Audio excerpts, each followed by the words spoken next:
All right, and we're live. So, hi guys. It's been a long time no see. Hello. Good to be back. I won't tell you that our two Is highest it? rated podcasts were the last two, but they were. So we'll see. We have no Sam today, so it's the original three. So, we got to, I don't know, do our normal terrible podcast.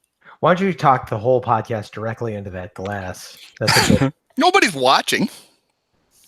Well, I guess it will be. actually- Nobody's watching live. Oh. All right, fine. All right, well, welcome back, guys. Thanks. Thanks, Andy. Sorry about the ratings. They're hopefully we always don't good. Sabotage too hard. They're always good. It's just sometimes they're better. Did we get a European spike the last two shows as well, or was it constrained to the U.S.? Mostly Central America. For some Okay. reason, that went way up. So, I don't know. We talked a lot about Asylum, so that could have been why it was so popular. And not about suicide. Is that? Not as much. Not as much. Doesn't come up as often when you're not. Well, there's actual, since you haven't been here for 3 weeks, Sorry. we've got things to catch up on, which is very exciting, and some actual new news. The first, I guess, the most important news of the week is that the guy who threw the pitch that finally ended the horrible curse of 108 years of goats and all that bullshit, Mike Montgomery, has been sent off to live out the rest of his days on a farm in Missouri.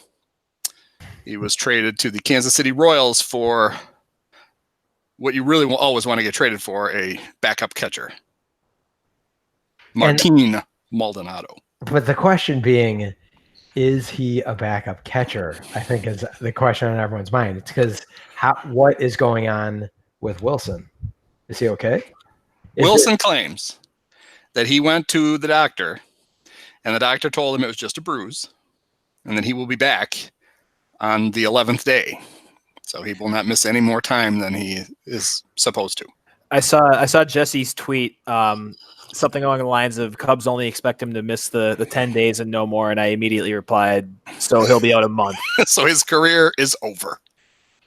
The way they talk about injuries, I've ranted about that before on here. I just don't get it. It's so like, I get why you'd want to be like optimistic, I guess, outwardly, but it's just like blatantly unrealistic all the time. Like the way they handled Strope was terrible, and Wilson will probably be out till September at the rate they go. I don't know, whatever. I hope he's fine. Well, I mean, Brandon Morrow will be back any day now. Yep, exactly. Yeah, so that's no problem. I keep forgetting he's on the team. God, I think he forgets he's on the team. Actually, doesn't forget on the 1st and the 15th. Other than that, he forgets. So, okay, but then the backup question is, so if Wilson is allegedly fine, so are they going to deal Caratini while he's as hot as possible? Okay, so there's a lot to unpack here. Now, if you believe the Cubs line, which was repeated by Patrick Mooney, and I believe Patrick, the trade didn't just happen overnight. Yeah, we know you have your what are the Congress, the crew, or whatever of athletic people. You all stand behind each other. Yeah, they don't. Even when we're tweeting racist things at you. They don't even remember that I work there. The theory is that the Cubs have been talking to the Royals for quite a while about some kind of trade that Maldonado was a part of, for the reason that because there's no more, you can't make any trades after July 31st. So if you're a team like the Cubs and you don't think you have a catcher in your organization who could come up and actually play if one of your two guys gets hurt, if you don't make a trade before August 1st, you're fucked. You can't get anybody else. And so the thought was that the Cubs were in the market for another catcher because they didn't want to have to live with Taylor Davis if something happened to Wilson or Victor. And Victor had already been hurt once and missed a couple of weeks or more than that. And then when Wilson hurt his foot, that just accelerated the talks. Now that's one theory. We do now know that Montgomery had demanded a trade because he had so much leverage with that, 7 point whatever ERA that he has. And Jesse made some weird, he's just the worst, some weird reference in one of his tweets to the fact that the Cubs players had been pissed at Montgomery for pouting, and that the team had sent him home from a game. Like, just said, all right, fine. If you're just going to sit in the bullpen and pout, you can go home. I can kind of see it from his standpoint. He wants to be a starting pitcher. He's really not good enough to be a starting pitcher on a good team, but he's certainly good enough to be a starting pitcher in the big leagues. And if you are, you make a shit ton more money than if you're the swing guy, even on a good team like the Cubs. And he's getting older, and I think he's sitting in the bullpen looking over at Tyler Chatwood going, wait a minute, how much money do you make? And how come I don't get some of that? Well, if his ultimate goal is to be a starting pitcher on a Major League Baseball team, why is he in Kansas City now? Well, that's right. It didn't work out because now he's in AAA. Yeah, I think the first step to accomplishing that goal would be to not suck. Yeah, so, when he got traded, I of course had those sentimental moments of thank you, and still have those sentimental moments. Bless him for what he did for the Cubs, and he did seem like one of those like Travis Wood types that would just shut up and take the ball. I guess maybe he was a little bit of a griper, but then I looked at his stats and I didn't realize how bad he had gotten this year. Oh, he was terrible. If they wanted, and I'm sure part of what the Cubs had told him is, look, we'll trade you, but right now you're not worth anything, and so we can't trade you. And apparently the Royals decided, actually, this is sad. That's how sad it became. The Royals had a opening in their rotation because they traded Homer Bailey. Yeah. And they're like, oh, we got a Homer Bailey size hole. What can we fill it with? Oh, how about this soft toss and lefty from the Cubs? We'll get Mike Montgomery. So that gets us, though, to let's say that wasn't the case. That it was, and let's say that the case isn't, they look at it and say, well, Wilson's foot's not that bad. But if we could get a good second catcher, then wow, look what we could get for our switch hitting 20 whatever. How old is Victor? 26? He's not that old. 20. He looks like he's in his 40s, but I think the big overbite doesn't help. If that's the case, I don't believe it because he doesn't have any real value. I mean, is he the starting catcher on any good baseball team? On a good team, absolutely. No. He's a pretty good backup, though. Well, yeah, but isn't that what the Cubs should be using him as? Is their backup, and they are? Right. Which is exactly why I'm wondering if Wilson if there's something more serious going on, especially if Jesse. Well, yeah, that's tweeted that out. But so going back to something you said though earlier, Dolan, there's always something that I feel like I'm missing when stuff like this is said. So yeah, now there is that hard trade deadline, but what is the difference from every year before this? What if your catcher would have gotten hurt before? I mean, what's it? You would be in the same situation if you had a catcher get hurt on whatever August 17th. Yeah. Well, but see, the Cubs for the most part would grab another catcher. They routinely did that. Like they had the year they won the World Series, they had 3. Yeah, and the next year they went and got Alex Avila. True. And then they even had Rene Rivera and Alex Avila at the same time. They always did this. They just had to do it earlier this year. Because what happens is there's no more revocable waivers after July 31st. If you could still waive a guy, but if somebody claims him, he's gone. You don't get anything for him. And I don't understand why baseball got rid of that and didn't move the trade deadline back 2 weeks. Right. Well, that would have made too much sense for baseball. Yes. So some team's going to get really screwed by it, and hopefully it's the Cardinals. Why? And once again, are the Cubs not considering just putting Schwarber back behind the plate where he belongs? Because where he belongs? No, I'm being very sarcastic. Okay. I was going to say because he wasn't very good back there. No. I wonder if he'd even still be serviceable. I wonder if he's even the emergency. No, Joe basically said he's not. It's our old buddy Daniel Descalso. Is it actually? Oh my God. Yes, but the guy who wants to do it, Javi, is Javi. Yeah, and that would be awesome.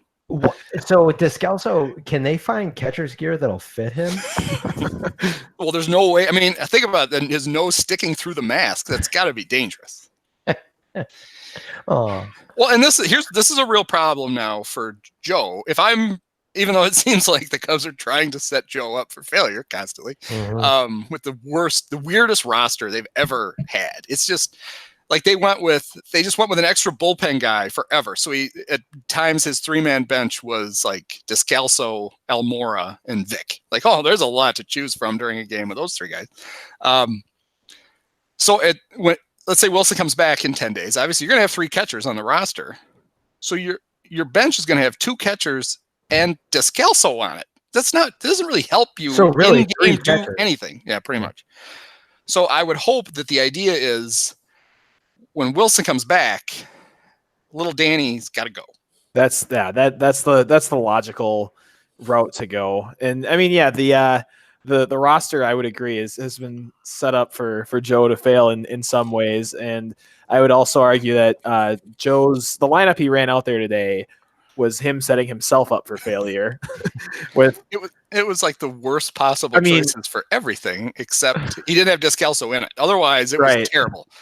And I don't know why. And he's not helping things by batting Victor 5th. It's like, no, yeah, he was hot for a little while, and it's fun when that happens. But otherwise, he's a big, slow switch hitter with no power. So yeah, why is he batting 5th? They went with the small, slow, right-handed hitter with no power in center field leading off today, which is an interesting choice. And people have been bitching about every lineup he puts out there for 5 years, and I don't need to be part of that. But who the hell could have seen Albert Almora, 286 OPS, 0 for 4, 3 Ks? Huh? It's like, my God. Yeah, he got the start because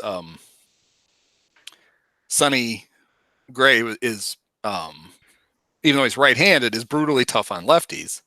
But honestly, I would have rather Schwarber's homered in 3 straight games.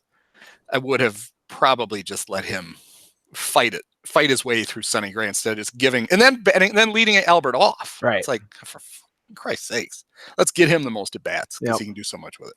I'll tell you who wouldn't have seen it coming. When I had a closing, I was telling Dolan before the podcast that I had a closing this morning, and the other attorney and I were talking Cub stuff, and we were trashing Almora and how bad he is at baseball. And the closer was listening to us from outside the door and like came running in yelling at us because she had met Almora, and he's very, very nice. And I don't doubt that he's very, very nice. He's a good interview. He Yeah, seems like a smart guy. His teammates like him. That doesn't entitle him to play and lead off. I mean, so do you think at this point, and I know he's also bad, but would Hack be worse out there? He'd be better defensively, right? Well, my thought is that the move is when they release Descalso is they bring Hack back. Okay. Because he's hitting again, but he's done this. Somebody charted it out on Twitter. At Iowa, he's literally been awesome for 2 weeks. Oh, he's fixed. Terrible for 2 weeks. Oh, he's regressed. He's awesome again. He's terrible again. He's awesome again. He's terrible. He's literally done it in like 2-week increments. And right now he's in the middle of a really hot stretch. So it's like he's fixed. Farnsworth with odd numbered years and even numbered years, where he'd be amazing, and then he'd spend too much time on Madison Street in Forest Park because he got full of himself and be terrible for the next year. But he's, even if he doesn't hit, which would be nice if he did, he's so much more useful than, well, anything is more useful than Descalso, but he can you can actually put him in the field and he can make a play. Right. But I'm sure what they're trying to do, there's obviously they've got a couple of trades they still need to make. They've got to find another outfielder, Yeah. Because it's nice to have Hap on the bench. You can't count on him, and you can't keep running Albert out there. It's ridiculous. Yeah. And they still need bullpen help. They need at least, they don't really have a lefty. They have Kyle Ryan is the closest thing they have to one. And I'm sure they're hoping that in one of those trades, they just kind of sneak Descalso in it. Like they just write his name really small on the form. And the other team is like, holy shit, we got Daniel Descalso? Because he's got the rest of this year, $2.5 million next year, and then a buyout for a third year. It's just, I don't know who they were bidding against when they signed that contract. Well, they knew if they didn't get to Descalso, someone was going to get to him and Bodie. So they realized that. Lock them both up. Yeah. I would still love to have heard the phone call when they called Bodie's agent. He's like, what? And David who? And he's like, so how does 5 for 15 sound? So what's that? $15 an hour? No, $15 million. Screw you. I thought this really was Theo Epstein. How many times did he hang up on Theo? Tolbert. Like, How many? I'm hungover. And if you're going to pull this bullshit, you got to at least send it from the Yankees. I don't even know if it is Tolbert, right? Sounds right. Yeah. Or he could have given him the old Lou Brown. I got a guy on another line about some white walls. White walls. So many things to fix on a team that's 5-1 since the All-Star break. Yeah. And in first place. With two teams that can't get out of their own fucking way chasing them. The Cardinals and Brewers. They were just like, huh? Yeah. They really ought to have like an 8-game lead, and it's 2-1. Absolutely, yeah. Yep. That's the annoying part. The Brewers rocking the -20 run differential with their steadfast refusal to use starting pitchers that are actually major league quality somehow hanging in it. So that's on the Cubs for not gaining separation, and just got to hope it doesn't come back to bite them. Well, how can you blame them? They're not my backup team, the Minnesota Twins. Right. Who I'm going to say are running away and hiding in that division. I just like to occasionally check in on my Are they still surrogate team. They're playing well. The Indians made up some games right before the All-Star break, but I think the Twins went into Cleveland then and smacked them around. Yeah, they're playing some good baseball, and it's getting pretty late for that to be fluky. Now, did either one of you watch any of the All-Star game? Yeah, I watched a couple innings. A lot of it. Yeah. My favorite moment was the 3 Cubs getting booed. Yeah, because they won a World Series at that stadium. Yeah. That was the reason they were getting booed. I was luxuriating in it, and so was Javi. Javi was Javi's like waving at the crowd. Yeah. That was great. And I know it's natural in the American League Park to boo the NL players for the most part, or but they booed the Cubs more than they booed anybody. Oh, of course, but yeah, I don't remember hearing boos for anyone else in the National League roster.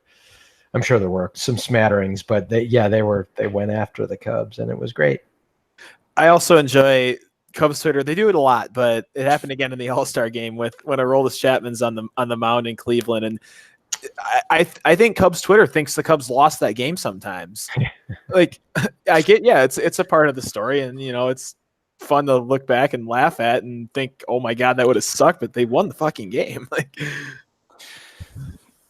And he got the win. Yeah, right. I still don't believe they won it. I've rewatched it I don't know how many times, and I still don't believe. Yeah. So many things in that series. Oh, let's not get me down that path. Let's go. Let's run back through Game 7 again. I do want to say something. I feel like I didn't say anything nice about Mike Montgomery, and obviously he was a very useful pitcher. Yeah. And I thought that the best he's remembered most. He should be for, even though I'm pretty sure the 3 of us could have gotten Michael Martinez out. But he's remembered for that. And it's we all threw a pitch at the same time. That's true. And he had to hit the right one. And we didn't tell him which one was the right one. So that's, he'll live in infamy for the rest of his life. That highlight is going to be shown forever. And so obviously it's an indelible mark. I think that the thing we forget is the most impressive, because he only had to get a terrible hitter out, even though it was for the biggest out ever. His most impressive appearance in that playoffs was actually in the first round. Game 3. Yeah. Game 3 against the Giants. He basically days. Even though the Cubs lost, he basically ruined the Giants bullpen for the next day, because he just kept getting them. The Cubs never changed pitchers, and the Giants kept running through all their relievers. And then the next day, it had their bullpen all screwed up, and so there was Bochy throwing out, he literally used 6 guys in the 9th inning of Game 4. Yep. And a lot of that is due to the fact that Montgomery just kept throwing up zeros until he finally couldn't. I mean, he was basically out there to lose the game eventually. Yeah. Hopefully the Cubs were going to scrape a run across. Every time they didn't, Joe's like, all right, see if you can prolong the inevitable. Yeah, but you would have thought, you were expecting it several innings before. Yeah. Yeah, that was cool. He was a gutty pitcher. Too bad he was terrible this year. Wow. And the guy he got traded for is an all-star. who would be completely useless. I He's always love only those kind guys, of not too. useless with the Mariners, and Right. somehow he's an all-star. He would be completely useless on the Cubs. Yes. And we're finding out, even though it's still really early, that another guy they traded, a more high-profile guy that they traded, also probably wouldn't have been that useful for the Cubs, is every time you watch Eloy Jimenez try to do anything in the field, I mean, he's 22, and it's pretty clear he's got to be a DH. Because not only does he not make plays, he keeps hurting himself. Yeah, I have a rant that I don't need to go on about Eloy, and I think he's going to be fantastic, but he is so much closer to Kyle Schwarber than he is to Chris Bryant, and it's just like he's going to have to hit a ton to be super valuable. Like he can't run, he can't field. He's the worst left fielder. He's borderline worse than Kyle when he came up. That's a stretch, but he's in that category for sure. He's going to have to hit a ton, and I'm not saying he can't do it, but I don't know. I wouldn't bet on him being an MVP. Well, I think it's pretty clear why they were willing to trade him, and it's not that he's not good. It's that unless the DH arrives in the National League in the next couple of years, they weren't really going to be able to use him very well. Right. I mean, I'm sure they were going to prop him up in left field and hope that he drove in more runs than he let in. Right. But it made sense to maximize his value by trading him. Now, whether or not Q has been good enough, he probably has. He's probably already justified the trade. If that would be the question. Did they get enough? Did they trade him too early? And they could have gotten more a year later when he was really crushing in the minor leagues, or would teams have looked at it and said, "Yeah, we love that dude, but I mean, you can't put him anywhere near a glove." Well, I obviously you guys were not at the Sunday or at any of the Cubs Sox games in Comiskey, because I was told by everyone who around me that how dumb the franchise was to give up on Eloy and how he is the next Mickey Mantle. How is it? Well, I mean, there's a lot of dumb in that statement. Well, yeah. But how is giving up on a guy, trading him for a starting pitcher that you're going to have for the next 4 years? That's not really the definition of giving up on a player. I don't know. A starting pitcher that borderline was the key piece to making a playoff run in 2017 after they acquired him. Yeah. No, it was a lot of there was a lot of dumb at that game. Was there any fighting at the Sunday game? I saw the video. There certainly was. Nowhere near me. That's good. Well, no, they knew you were there. Then it was going to start. Yeah, anyway. No, They I'm sure there was. Especially it was hot. Everyone was cranky, I'm sure. They have done, I will give some credit around that. What is it now? Is it still guaranteed, right? That area around there is a lot less frightening now. Well, it tore everything down. That helps. Well, yeah, they gentrified. but there's actually some spots to hang out where I never once. The only times I've been to Comiskey or Guaranteed Rate or Cellular or whatever, you'd go to the parking lot, you'd tailgate in the parking lot, and you'd get the fuck back in your car after the game and leave. And now you can actually go down. I don't know about during night games, but like there's during day games for sure. It seemed on a Sunday. It was all right. It's been hashed over plenty, but that stadium, I mean, I think it's a very generic stadium. It's fine. If they would have just rotated it 90 degrees, so you had the city in the that would have been the way to do it. With Wrigley though, That's true. I can't believe they didn't do that. Well, if they ever have to tear down Wrigley, of course, when they built Wrigley, there was just a dirt patch, a loop. So and that one auto body shop that was already there. There weren't cars yet.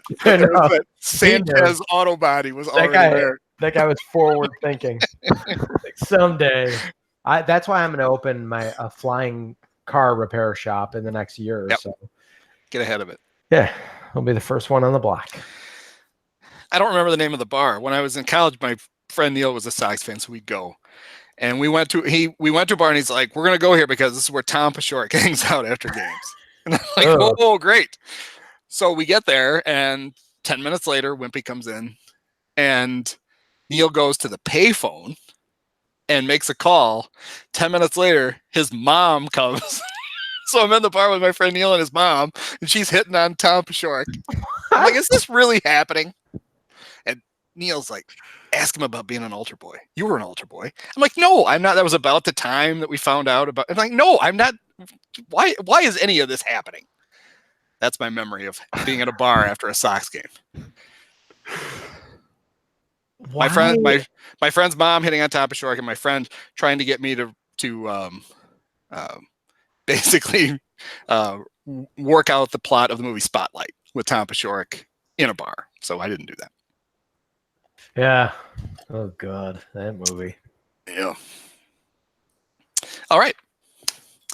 So last night, the great Alec Mills got a start, and after a terrible first inning where he got bailed out by a very nice Albert Elmore catch and a guy getting thrown out at the plate, he settled in. He pitched really well. But why was he pitching? What happened to Adbert? So he has one bad start in Pittsburgh, and he's on double secret probation. Well, did you see his next start in AAA? No, was it just as bad? Oh, it was worse. Well, not worse. It was not worse. He's pitching tonight. It was bad. He's pitching. Okay, yeah, I think his first start back in AAA was his career high in walks and hit batters. So, okay, so that's why. That answers that question. Yeah. I mean, well, what number is the career high? Like he may have never walked or hit a batter before. So if it's, I think that's true. Yeah, I think it was like 6 walks and 2 or 3 hit by pitch. All right, that's pretty bad. That's for Iowa. That's not bad. That's just a regular game. Well, who did he hit? Who did he hit? Was it, was he throwing at? Did he hit the mascot? Right. Exactly. I guess maybe how bad was he missing? Maybe after his time in Chicago, he looked at Tyler Chatwood and realized what he had to do to get a $50 million contract, and was working on that. So he was so wild in that game. How wild was he?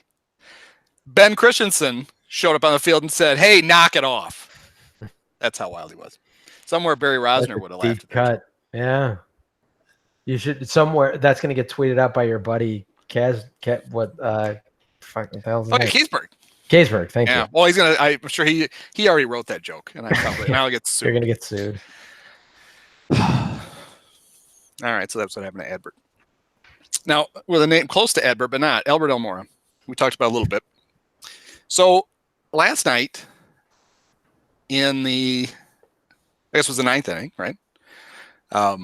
He struck out on just a brutally horrible pitch. The ball rolled all the way to the backstop, kind of nestled up against the backstop. The catcher didn't exactly know where it was at first. Someone from the crowd reached and picked it up and tossed it up in the upper deck. And there's Albert still standing at home plate, just standing there, and then finally takes off for first and is out. That to me was the worst instance of I didn't know there was a drop third strike that I've ever seen in my life. Absolutely. And Albert should have known because Albert swings at that pitch all the time and it gets by the catchers a lot. That's like part of his thing. I don't understand how he didn't know to run. And so you kind of think, all right, if you're not going to hit and you can't run and you're not going to be aware, I mean, maybe it's great that you can catch fly balls, but that's pretty much literally all he's doing now. Maybe he thought when they gave that extra rule to the minor leagues that they took away he can't the third strike rule from the. Traded that to the Atlantic League. They can steal first. You have to just. He didn't even go back to the dugout. I think I would have been cooler with that if he had just started going to the dugout. He just stood there and he was like looking at the pitcher, like, "Hey, nice pitch." It's like, "Did you run?" Literally, he pointed at the pitcher. He tipped his cap to him. He's like, "Hey, good job." It's like, just fucking run. So then instead of there being first and third and 1 out, there's a runner at third and 2 outs. It completely changes the situation. They had to go to the 10th and they won it in the bottom of the 10th, but they almost lost the game because he didn't have enough brains to run to first on a very obvious drop third strike. There's the tweet that Matt Clapp, the blog finds guy on Twitter, who is personally one of my absolute favorite Cubs Twitter follows. He has a recurring tweet that he likes to retweet, something along the lines of Elmora being a player who seems really smart but does a lot of dumb stuff. And I think that's accurate. And I mean, Elmora, he's got the pedigree in the background, like the Team USA grooming, first round draft pick, pretty quick through the minors. I don't know. Does anyone think that he's getting dumber the more his hair is looking like Todd Hollandsworth's hair? Because like when he starts growing out that curly fro and it sticks out underneath his hat, I feel maybe I'm just starting to like him less, but he's looking more like Todd Hollandsworth and he's getting dumber is my theory. It's like reverse Samson for It's intelligence. very possible. I think if you're going to grow your hair out that long, you should have to wear a chin strap on your helmet and your hat. Him always having to go pick up his hat. It's beyond annoying. So you get the chin strap and you get the propeller on top of it, and you can grow your hair out as long as you want. That's fine. That's the penalty you pay for the hair. I like that rule. I bet we could get Rob Manfred to pass it, because if you think about how it slows the game down all the time with Albert always having to go back and get his hat. Yeah. That's pace of play. So just put the chin strap on. No problem. All right. So this is a story that happened a couple of weeks ago, but it's back in the news because today there was a little resolution to it. So I was starting to explain this to Mike before we came on, and it seemed dumb. I should explain it actually on the podcast. So if somebody doesn't know, they would know. It has to do with our favorite, with Fredo Ricketts, Todd, the brother that nobody wants to acknowledge actually is in the family, and his house. So like 10 years ago, he bought a house on the North Shore, and he bought the lot next to it. And he tore down the house and he built a new, bigger house. And Cook County didn't, I mean, it's Lake County, Cook County, I think. It's Cook. I think it's Cook. Didn't do a new assessment. So he did what every red-blooded American would do. You get the tax bill. That's the tax bill that you pay. It's their own, it's their fault if they didn't know you improved your house. Except while he was paying the lower assessed value on his home, he twice appealed his assessment, and twice had his lawyer file a document that indicated that the old, smaller house was still on the lot and included a photo of the old, smaller house. That was my beef with it, because when this, and just to editorialize really quickly right here, because I do a fair amount of tax protest work, but like I was like, okay, come on. No one would volunteer to Cook County. And even though you're supposed to, yes. No one would volunteer that information. But the fact that he fraudulently protested it twice is ridiculous. But sorry, go ahead. So now I assume there's a form, even though the lawyer fills it out. Does Todd actually sign? You sign. Or does the lawyer sign for Todd? Well, no. So you sign off on saying that the lawyer can represent you in this matter. But then the lawyer is under the obligation of saying, hey, this is accurate. And I think it's been a while since Cook County, but I think the form actually does. I feel like you do sign on behalf of the client. You basically are signing as the client with a power of attorney, saying that this is an accurate depiction of the facts that the owner knows about this house. So the buck should stop. And this is not me trying to defend attorneys, but like the buck should stop with the owner, because they should know better, because they should review that. And frankly, when I've done tax protests, I almost never have actually been to the house unless I know the people that I'm doing the protest for. So I have to rely on them to get the information that. So what probably happened is he submitted this old photo to his attorney and said, no, this is unimproved. Here's what the house looks like, and blah, blah, blah. I thought that too, because the attorney, unless he has a time machine, couldn't go take a photo of the old house after it had been torn down and a new house had been built. So unless the guy just collected photos of houses, chances are Todd gave him the photo. The other part of it, the story that is rich, is that Todd's French wife, while this was going on, wrote a letter to the school district imploring them to stop, to not ask for more in property taxes, because property taxes were already way too high. So there they are, knowingly cheating on their property taxes, doubling down and saying, don't raise the property taxes that we're not going to pay anyway. So thank you. So is the resolution, so I don't know what the rules are if Cook County can go after now those back taxes are put. They can only go after 3 years. 3 years, because of a state law that got passed that Mike Madigan voted present on. He didn't vote yes or no. He voted present, and his second in command is the one who actually put the actually wrote the bill, so they can only go back 3 years. So Ricketts owes That's it. $60,000 in back property taxes. Well, at least that's something. But they said in the Tribune today, if he wants to pay the rest of them, he's more than welcome. And I have a feeling they said it while laughing, but it is the thing. He could if he wants. I don't think he's going to do that. So it sounds like Bud Lights are going to be $15 next year at Wrigley. Do they still have Bud Light there? Oh yeah, Ugh.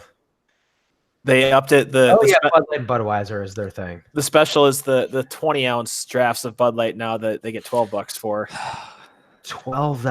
$12. Do they not realize the more Bud they're making you drink, the less they should charge you? Like, I feel like an ounce of Budweiser should be $20, and then it should scale down the more you have to drink of it. Agreed. Yeah, they should force you to drink a Budweiser unless you pay not to. They should hook. Yeah, they should have we have a 3 Bud minimum tonight. 2 if you double your ticket price. Like, no, I'll pay anything. And you don't have to drink anything. You just don't have to drink the Bud Light, though. Yeah. So there they are. It's such a fun bunch that owns the Cubs. Seems like they can't go a couple of weeks without, And then this other thing, which I have not seen in action because I have not been to the bleachers in forever. But did you see there's a lot of deplorable things about Barstool, but am enjoying the fight they're having with the Cubs about the cup snakes. Have you seen those? Oh, it is preposterous. It's a full-on war. What is the fight about this? I saw some mention of it on Twitter. So people are stacking their cups. Yes, and they're getting super long. I mean, the new cups apparently you can get them super long, and they stay together, and they swing out like a snake, and they're having all kinds of fun with them. And so the Wrigley security is confiscating them. In fact, even if people they'll be on the lookout. If somebody has just the starter snake, like 3 or 4 cups together, they'll go get it. And they have a video of a very reasonable security guy trying to explain to them why they have to do it. And he's like, there's a few reasons. Number one, when you get all those cups together, he's trying to explain the Barstool. Is that what you're saying? Yes. So you know how well that's going over. Yeah. But he's like, he goes, you get 40 of those together and they're flying around. He goes, there's stuff coming out of the cups and people are getting hit by whatever ooze is coming out of the cups. That's no good. If you get them too long and it falls onto the field, they have to stop play. And they've changed the rule. It's a felony now if it lands on the field. And he had a third thing. It was all very reasonable. And Barstool's like, yeah, that's very reasonable. But we don't care. We're still going to do them. Of course. But I am enjoying the absurdity of the thing. And then, of course, the best part is the Julian Green, the crack PR guy for the Cubs, he sends an email to somebody from Barstool, and he says stuff in it that he probably didn't want everybody to know. So why would you send it to Barstool? Because you knew the first thing they're going to do is they're going to post it, and that's exactly what they did. And so Julian is whining about, we thought we were going to talk to you, and one of the things he threatened them. He threatened to take their access away. To which they're like, we don't have any access. How can you take access away? We pay for tickets. We pay for tickets. We don't, you wouldn't give us a press pass. We don't interview people. So thanks for the threat to cut off the access that we don't have. Which then somebody reminded them, the Cubs had been accused of threatening reporters earlier in the year. They were going to pull their press credentials, and the Cubs said, we'd never do that. We would never threaten. And then there's an email where they actually are doing it. To an entity that doesn't even get press credentials. And the Cubs fired the poor kid that went on that did the interview, like the security, like whatever. It was some college kid on a summer job, and he went on with the Barstool Chicago guys to explain the cup snake thing, and the Cubs fired him. Sending that to Barstool was as dumb as letting me into a Jim Hendry off the cuff conference. No, I think you started there. The whole power. I hope so. No, so I get it. If they, and I get the Cubs, that does make sense. But it's the bleachers. It's a lawless society out there. If the Cubs want to curb this, go back to the fucking paper beer cups in the bleachers, and all will be solved. Or they just go to a beer bong system. Oh, Usher comes over, hands you the hose, pours your beer in, off to the next guy. There's no cups. There's no cup snakes. Seems like a perfect solution to me. Actually, they have one of those like keg backpacks, and then you can just Yeah. do the tap right into their mouth. Or if you want to sell more merch, the helmet with the two cans on each side, make it so they lock in there, and you can't get them out unless you go to buy 2 more, and then they switch them out for you. You sound like that's like a jigsaw saw trap. So wraps around your mouth. You can't breathe unless you breathe through the hose. Trap. Yeah, you have 60 seconds to drink both. Gotta drink your way out of it. And you have to pay $500 to get it taken off before you can go home. Good times at Wrigley. I still haven't been this year. Me neither. I have not given. Well, I'm sure I'm inadvertently giving the Ricketts some of my money, but I've seen a couple Cubs games and none at Wrigley. Nor do I plan on it anytime soon. I'm not giving them anything. I'm making my own memorabilia myself now, just with a shirt and a pen. I've got a lot of cool jerseys this year. I made my Adbert one. I spelled his name wrong a few times. Had to do it over again.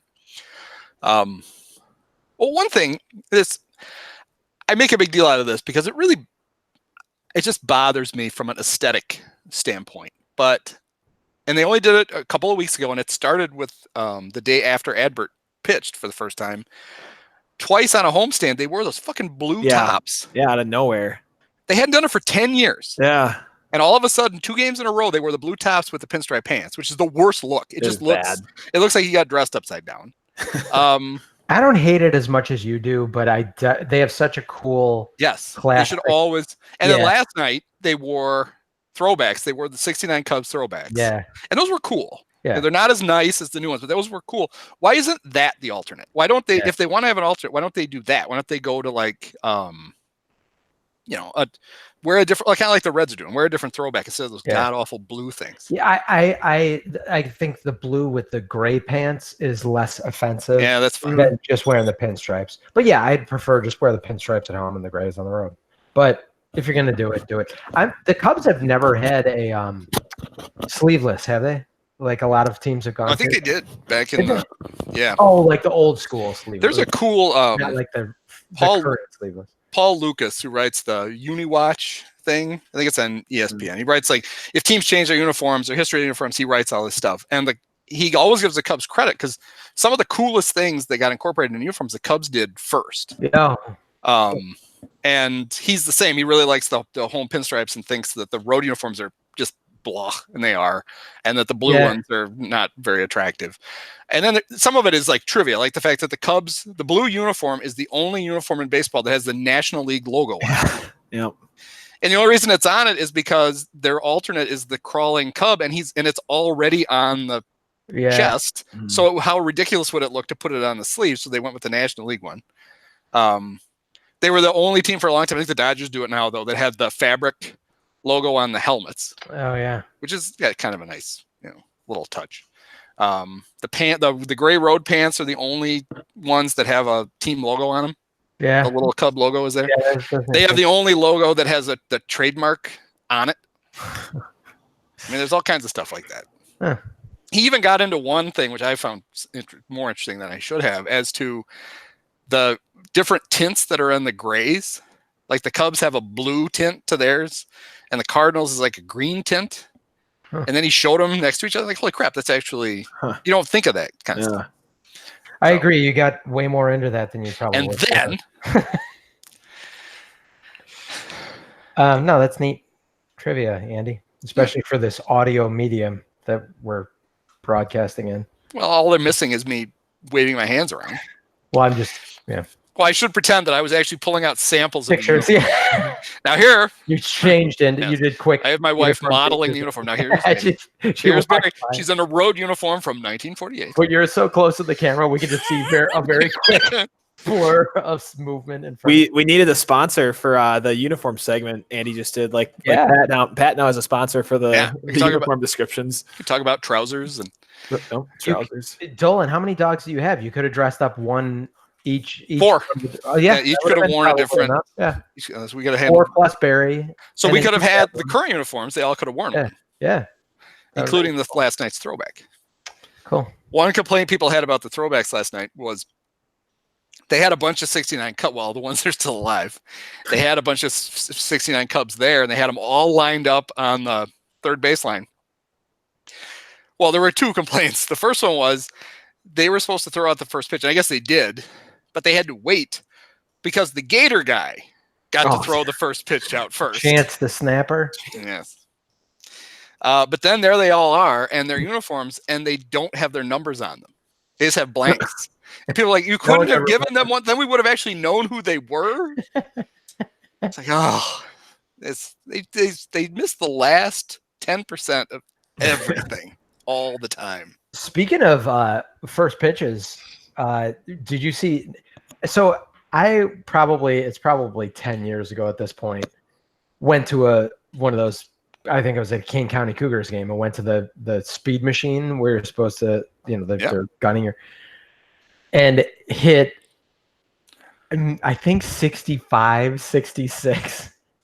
How fast do you think you could throw? I won't ask Kyle this because he'd probably be like, I could, Kyle throws 39, 80. Yeah. But like, Dolan, how fast, because you got a couple of years on me, I think. Well, how fast could I throw now? Yeah. How fast do you think you I could don't know. throw? I know that around that same time that we were hanging out with Tom Pashorek and my friend's mom, the Sox had the speed gun on the concourse. They still do. I have. And so my friend Neil was there. His friend Joe, who I guess was my friend too, because I met him when we went to college.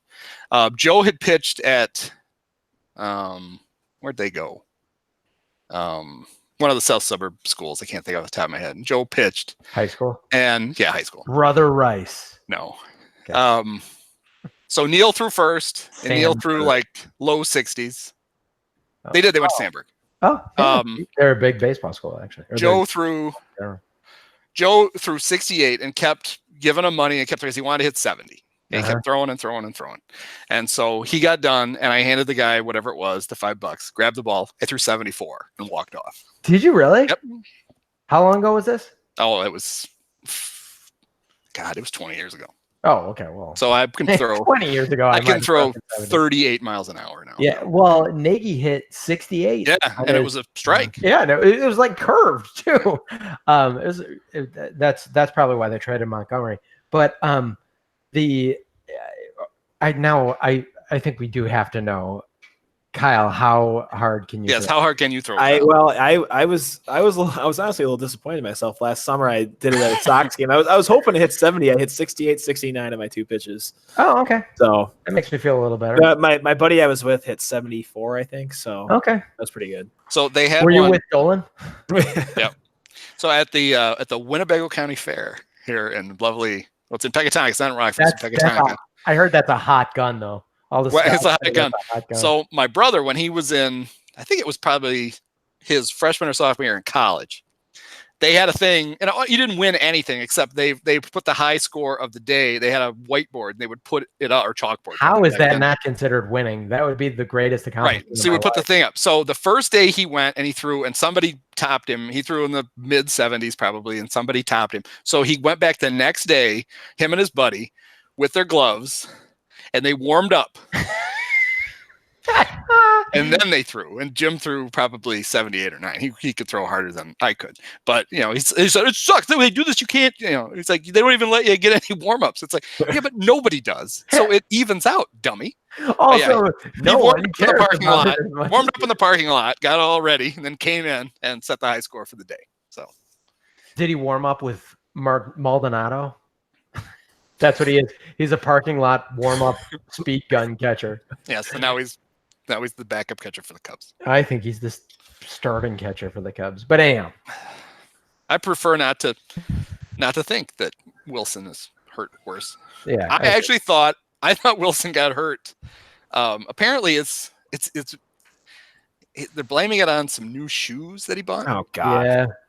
And I guarantee you, it's some weird fucking thing that he wore on the red carpet at the All-Star game. I guarantee it's some jacked up. But he left the game early the other day, and in the 8th inning, Randy Rosario was in pitching, and Randy kept bouncing the ball home, and Wilson started limping. And I thought for sure Randy had hit him in the foot. So I'm like, that son of a bitch. And he hit poor Wilson. Apparently, he didn't hit him in the foot. It was just that Wilson's foot started probably from chasing Randy's pitches to the backstop. his foot started to act up. So I can't blame it on poor Randy. When I got the chance to take BP and Wrigley, and Lester Strode was thrown at me, I think he brushed me back a couple times, actually. So I get it. I would think. It's good background, son. Yeah. Can we get a mic check back there? Who is that, Beasley? It's Lucas. What's the matter, Luke?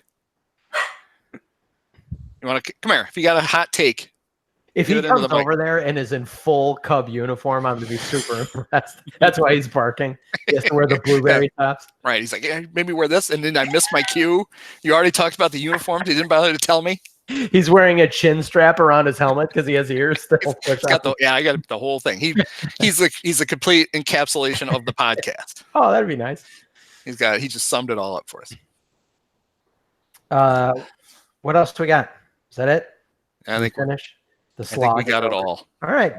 Oh, there was one thing I wanted to mention. I got all excited because if you in the show notes, when the internet gods push the podcast out onto your devices, there's a link where you can click on it and leave us a voice message. And we actually got our first voice message. Oh. And I thought, this is going to be great. So I played it, and it was some guy who has another podcast on Anchor who was like, hey, I think your podcast is really cool. Could you promote mine and then I'll promote yours? So I was like, I thought what's this about? I didn't listen to the rest of it. Oh. I was so excited that it was going to be one of our intrepid listeners with a question that I got very disappointed. So I guess listen to it. And if I was savvy, we probably would, actually cross promote. But if it has nothing to do with, do you think he's actually baseball uniforms or big hair, it's probably not going to relate to ours very well. Or suicide. Do you think he's actually listened to? No, I'm sure he just randomly sent those to like 30 different podcasts and is hoping somebody's going to take him up on it. I haven't even listened to the last 3 weeks or so that I haven't been here. Yeah, I certainly have. So I'm not helping your ratings boost when I'm not here. Yeah, we should probably start with promoting our own podcast first. Yeah, that's true. Well, Dolan, you never tag us when you tweet out that the podcast is up. I did. I have the last couple of weeks. I tweeted that you guys. I wasn't there. I tweeted that you weren't there. Oh, I'm not going to retweet once I'm not in. Well, there you go. I will make sure to tag you in the one I send out tonight. Thank you so much. All right. So. All right, guys. It's good to be back, sort of. Yeah, I missed you guys. Did you? Kind of. Did you miss me? Like, I'm not even going to say it. I don't want to. I was going to make a reference that we promised not to reference before the show. What, Lou Brock's foot? No. Oh no! Wait, was that it? That was because I was going to talk about that. Lou Brock misses his foot. Oh, that would have been better than what I was going to say. Oh, so. Okay, good. So Sam will most likely be back next week. We'll be back in full formation. But see, that's why we have 4 guys, because there's always some number of us that will be able to do this every week. Yeah, that's true. That's it. It didn't work out. We never were able to do podcasts when it was just 2. So we added 3, and we almost never. We had 3. We had to get a 4th. Had to add 4 to make sure that we could never possibly miss a podcast. That's right. All right. I think if we get a regular schedule, you know what, listeners, vote in on when you think we should do one night would be best podcast. Yeah, you just dictate our schedules. Pick like Thursdays, because then I'll be out of it forever. See, there's a method to my madness. I usually pick Wednesday, so that if we can't do Wednesday, we have Thursday as a fallback. Because if we do Thursday and we don't do it, we're not going to do it. We're not going to do a weekend one. So I pick Wednesday to give us a little padding. Mm-hmm. But we could do Monday I guess we could do Monday, Tuesday, Wednesday, or Thursday. No, I think we should pick one now that we have 4 people that can show up to it, and just pick one day and just that's the day. Whoever can make it makes it. But I'll put it like Saturday at 3 a.m. I'll just set the alarm. Wake up. I will not. Start podcasting. Be just as coherent as it is the rest of the time. All right, guys. All right. Thanks, guys. Cool. Take care. We didn't introduce ourselves, by the way. Goodbye. See ya.